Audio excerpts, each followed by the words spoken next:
प्यारे बच्चों, स्वागत है आप सभी का आपका अपना YouTube चैनल। तो बच्चों, आज के इस वीडियो में जैकबोर्ड क्लास 9 के सभी विद्यार्थियों के लिए वेरी इंपॉर्टेंट वीडियो बनाने वाले हैं। इस वीडियो में हम लोग कुल 1 से 40 क्वेश्चन साइंस का पढ़ने वाले हैं, जो कि काफ़ी मोस्ट इम्पॉर्टेंट क्वेश्चन होगा। उन्हीं क्वेश्चन को बता रहे हैं जो आपके एग्जाम में आने वाला है। तो चलिए वीडियो की शुरू करते हैं और पहला क्वेश्चन देखते हैं। बोला कौन सदिश राशि है। तो प्यारे बच्चों, सदिश राशि किसको बोलेंगे? जिसमें दिशा, ठीक है, और प्लस परिमाण, दिशा प्लस परिमाण ये दोनों मिलेगा तो आप समझिए वो सदिश राशि है। और ये दोनों में से कोई एक मिल रहा है तो समझिए वो अदिश राशि है, ठीक है। तो यहाँ पर देखिए सदिश राशि वेग है ना, कि किसी खास दिशा में तय की गई दूरी को क्या बोलते हैं? वेग कहते हैं। तो वेग यहाँ इसका राइट आंसर हुआ जो सदिश राशि है, ठीक है। बाकी बात जो भी देख रहे हैं वो अदिश है। नेक्स्ट, वेग परिवर्तन की दर को क्या कहते हैं? तो वेग परिवर्तन की दर को कहते हैं त्वरण। इसका राइट आंसर क्या होगा? त्वरण। क्वेश्चन नंबर 3, निम्न में से कौन सही है? तो प्यारे बच्चे, मैं आपको बता दूं कि न्यूटन ने गति के 3 समीकरण दिए थे, ठीक है। न्यूटन ने गति के 3 समीकरण दिए थे। प्रथम नियम फर्स्ट समीकरण में बोला गया था A बराबर V minus you by T. इस तरह से 3 समीकरण उन्होंने दिए थे। तो देखिए बोला गया इनमें से कौन सही है। तो देखिए इसका सही समीकरण क्या था?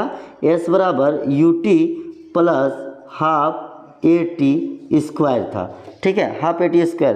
तो देखिए इसमें कौन सा फार्मूला यहाँ पर कहाँ नज़र आ रहा है? S बराबर क्या सही नज़र आ रहा है? तो देखिए यहाँ यू टी स्क्वायर दिया, ये रॉन्ग है। यहाँ पर U T plus 1/2 half A T दिया है, ठीक है, लेकिन स्क्वायर नहीं है।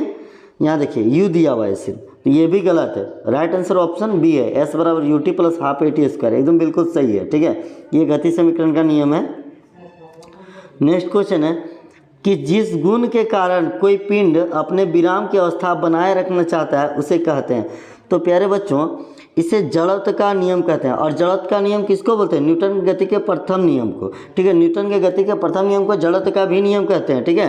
तो जिस गुण के कारण कोई पिंड अपने विराम की अवस्था बनाए रखना चाहते हैं उसे क्या कहते हैं? जड़त्व, ठीक है। राइट आंसर ऑप्शन बी सही था।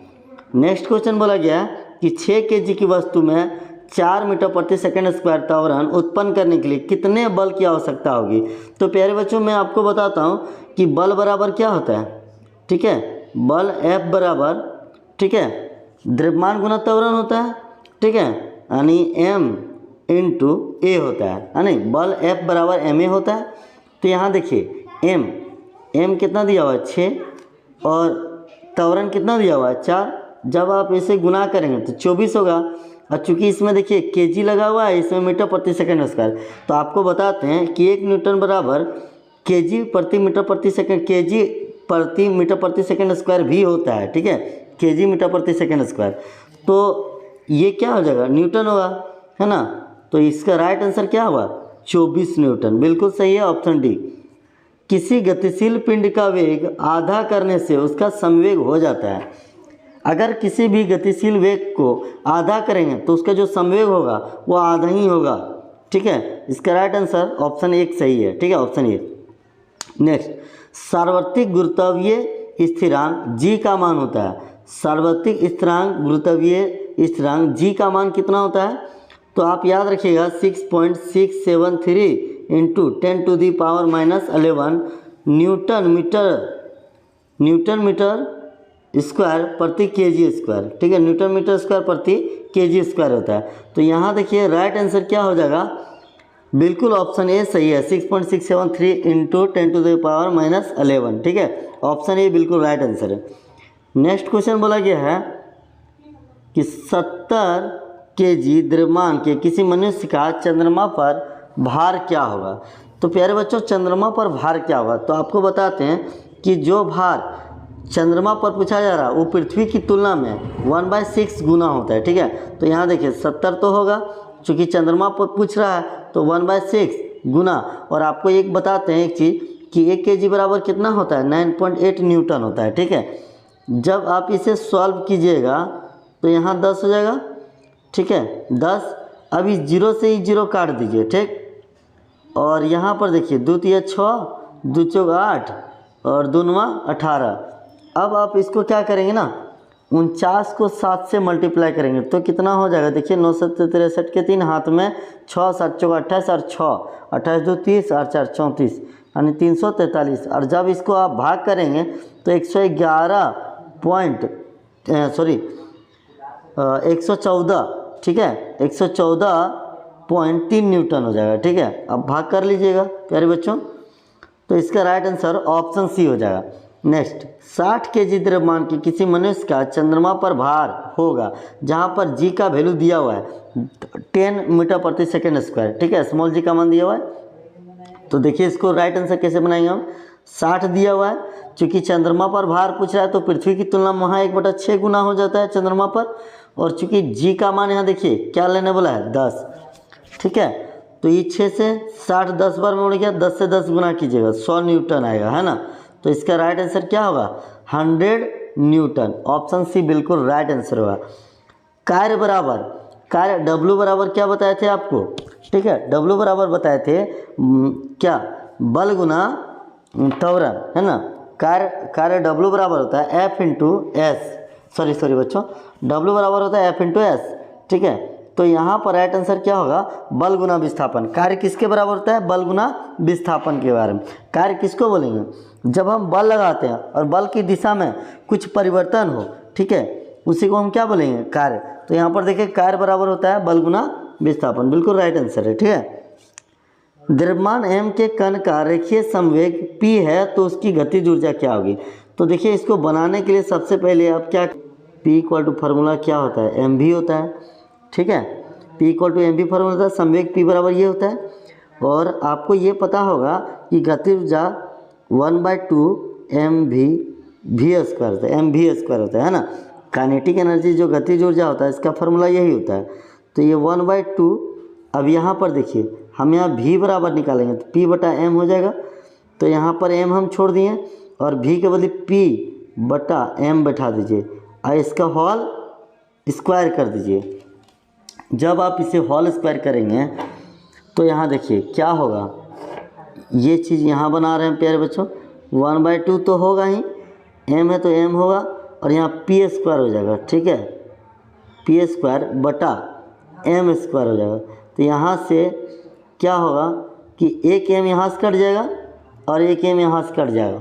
तो अब हमको क्या मिल जाएगा, यहाँ पर देखिए p स्क्वायर मिल जाएगा और यहाँ m एगो रह गया तो p स्क्वायर बटा 2m मिल जाएगा। ठीक है, तो इसका राइट आंसर क्या होगा, p स्क्वायर बटा 2m, बिल्कुल डी ऑप्शन एकदम राइट आंसर होगा। ठीक है, इसका राइट आंसर क्या होगा, p equal to p square बटा 2m। ठीक ना।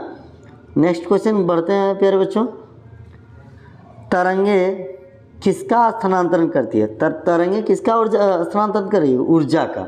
ठीक है, क्योंकि ये ऊर्जा को ही स्थानांतरण करती है, एक जगह से दूसरे जगह भेजता है। ठीक है, तरंगे बिना ऊर्जा के तो जा ही नहीं सकती है।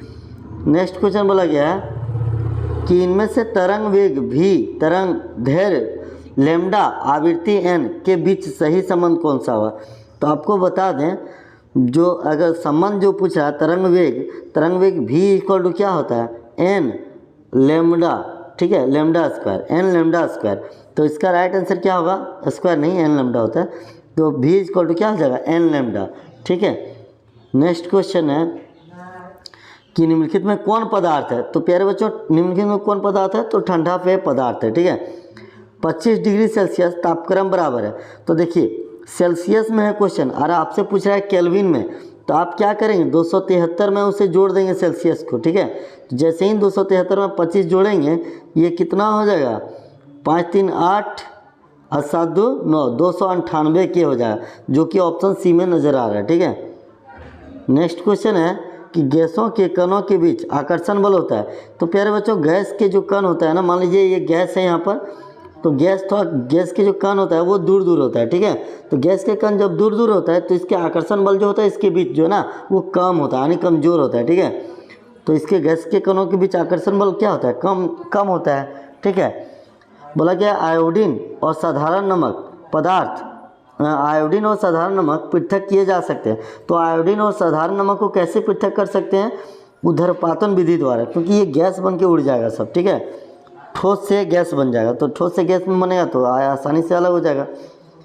निम्नलिखित में कौन विषमांगी मिश्रण है? तो प्यारे बच्चों विषमांगी मतलब क्या होता है?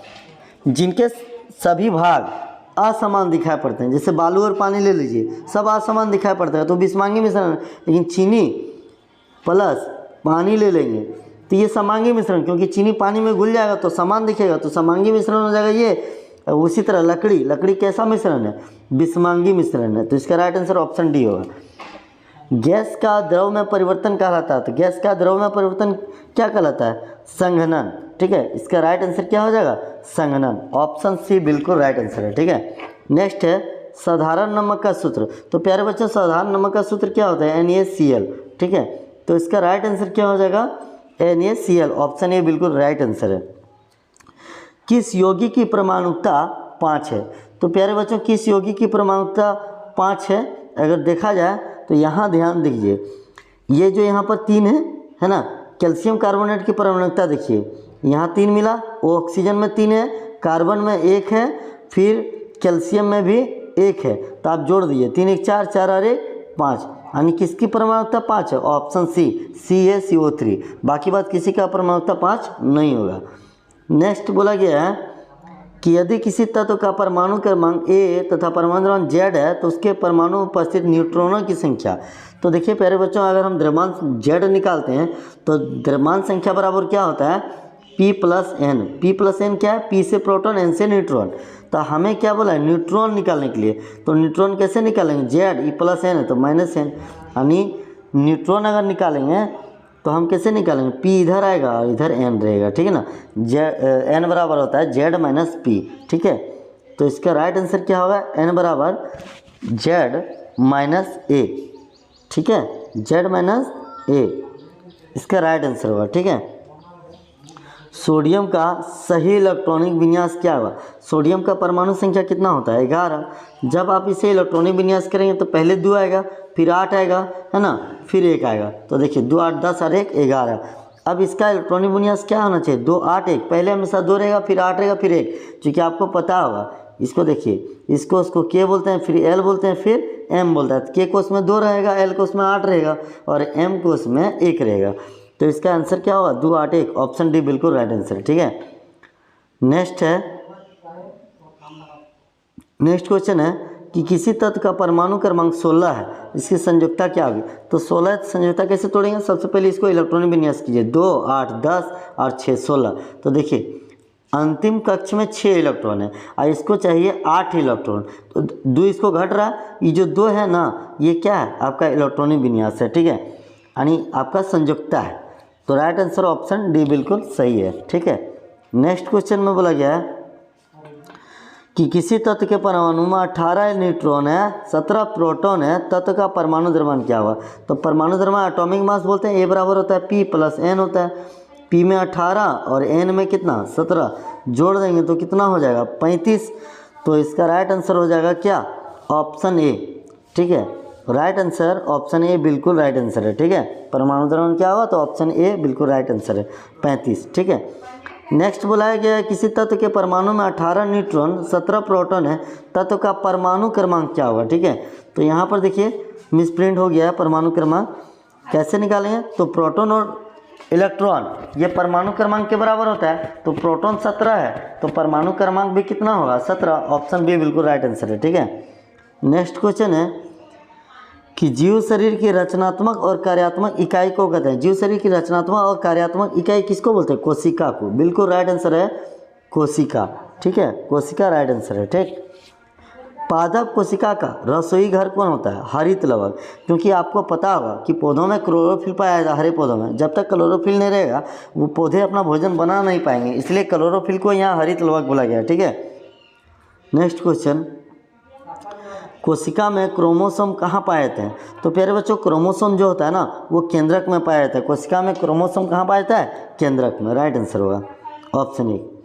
नेक्स्ट क्वेश्चन है तने के शीर्षस्थ भाग में कौन सा उत्तक पाया जाता है? तो शीर्ष विभेदक उत्तक पाया जाता है। ठीक है, शीर्ष विभेदक उत्तक बिल्कुल राइट आंसर ऑप्शन ए है। ठीक है, ऑप्शन ए। ठीक है, नेक्स्ट बोला गया है कि रेखीय पेशी है। तो प्यारे बच्चों रेखीय पेशी में कौन आता है? जैसे हृदय का धड़कना, हृदय हमेशा ऐच्छिक अनुसार धड़ता है। ठीक है, इसको हम बंद नहीं कर सकते हैं। ठीक है, ऐच्छिक, अपने इच्छा के अनुसार वो हमेशा धड़कते रहता है। तो रेखीय पेशी क्या है? ऐच्छिक है। ठीक है। नेक्स्ट क्वेश्चन है कि जाइलम और फ्लोएम किस प्रकार के होते हैं? तो प्यारे बच्चों, जाइलम और फ्लोएम जो होता है वो पेड़ पौधे में ये ऊतक पाया जाता है। जाइलम जल को पहुंचाता है, फ्लोएम भोजन को पहुंचाता है। ठीक है। तो जाइलम और फ्लोएम ये दोनों मिल जाए तो ये सम्मोहन ऊतक होता है। ऑप्शन ए बिल्कुल राइट आंसर है। पक्षियों और मेढकों के रक्त की प्रकृति कैसी होता है? असमान होती है, बिल्कुल अलग। पक्षी का जो होता है ना रक्त, वो हॉट होता है, ठीक है, गर्म होता है, लेकिन मेढकों का रक्त कैसा होता है? ठंडा। तो ये असमान है। ठीक है। नेक्स्ट क्वेश्चन बोला गया है कि अमीबा के प्रचलन अंग का नाम क्या है? तो अमीबा के प्रचलन अंग का नाम क्या है? कुटपाद। ठीक है। तो आप याद रखिएगा कि अमीबा के प्रचलन अंग का नाम क्या है? कुटपाद। बोला एक संक्रामक रोग है। तो प्यारे बच्चों, एक संक्रामक रोग यहाँ पर कौन है? टीबी है ना, यानी जिसको एक संक्रामक रोग टीबी भी है, लेकिन हैजा है यहाँ पर ऑप्शन डी है, हैजा। ठीक है। और नेक्स्ट क्वेश्चन की बात करें तो यहाँ पर देखिए नेक्स्ट क्वेश्चन। ठीक है। नेक्स्ट क्वेश्चन है आपका, देखिए, प्रोटोजोआ के कारण होने वाले एक रोग का नाम क्या है? तो प्रोटोजोआ के कारण कौन सा रोग होता है? मलेरिया होता है। मलेरिया के लिए एनोफ्लिस मच्छर होता है, जिसके द्वारा ये रोग वाहक होता है प्रोटोजोआ। ठीक है। और इसका राइट आंसर प्रोटोजोआ होगा। प्रोटोजोआ में कौन होगा? मलेरिया। ठीक है। नेक्स्ट क्वेश्चन है कि वायु द्वारा फैलने वाले एक रोग का नाम। तो वायु द्वारा फैलने वाले रोग का नाम क्या है? टीबी। ठीक है, बिल्कुल राइट आंसर होगा टीबी। ठीक है। और नेक्स्ट क्वेश्चन है कि प्राकृतिक संपदा जल भी है, वायु भी है, मिट्टी भी है, बिल्कुल ऑप्शन डी एकदम राइट आंसर है। ठीक है। नेक्स्ट क्वेश्चन है कि ओजोन परत का ह्रास करने में उत्तरदायी रसायन कौन सा है? प्यारे बच्चों, ओजोन परत O3 अणु से बना हुआ है। ठीक है। ऑक्सीजन के 3 अणुओं से बना हुआ है। ठीक है। तो ओजोन परत जो नुकसान हो रहा है ना, वो क्लोरोफ्लोरोकार्बन के कारण हो रहा है। ठीक है, CFC के कारण। ठीक है। और नेक्स्ट क्वेश्चन है कि भारत में किस क्रांति के कारण भोजन उत्पादन में कई गुना वृद्धि हुई है? तो प्यारे बच्चों, मैं बताता हूँ कि भोजन उत्पादन में कई गुना वृद्धि जो हुआ है वो हरित क्रांति के कारण हुआ है। हरित क्रांति के कारण चावल और गेहूं के उत्पाद में बहुत वृद्धि हुआ था। ठीक है। तो प्यारे बच्चों, अगर वीडियो आपको अच्छा लगा तो वीडियो को लाइक कीजिएगा। चैनल में नए हैं तो चैनल को सब्सक्राइब कर लिया। Thanks for watching. जय हिंद।